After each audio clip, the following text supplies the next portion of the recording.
Yes, gentlemen, kasama ko nga ang ating best players of the game. We have Mac Pedroso with 22 points and of course, Alex Noriega with 16 points. Mac, kamustahin muna kita. Kamusta na ang iyong daliri after that? Naglaro ka pa din, no? After that injury. Opo, masakit po. Sobrang sakit po hanggang ngayon po. Nararamdaman ko na ngayon yung sakit eh. Thank you, Mac. Ikaw naman, Alex. Dikit yung laban nung first 2 quarters, no? Pero paglabas ng dugout after the first half, talagang umarangkada na kayo. Ano ba yung naging usapan sa loob ng dugout?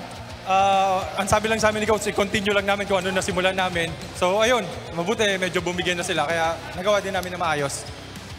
Ngayon, Mark, pasalamatan mo naman lahat ng sumusuporta sa PhilHealth Consulta. Binabati ko nga pala sa lahat ng sumusuporta sa PhilHealth, lalo-lalo na si PCCO, Sir Ledesma, Atty. Eli po, si Sir Louie, Sir Delio po. Lahat ng PhilHealth po, kay Ma'am Grace, saka naman Benny po sa Records and Family.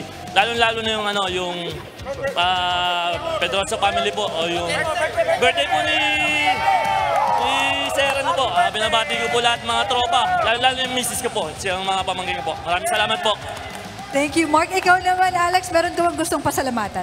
Una-una, pinapasalamatan ko yung yung presidente namin, President Ledesma, at yung misis ko, yung pamilya ko sa Isabela, sa Bicol, at sa kay Ma'am Jenny, sa lahat kay Sir Louie. Yun lang po.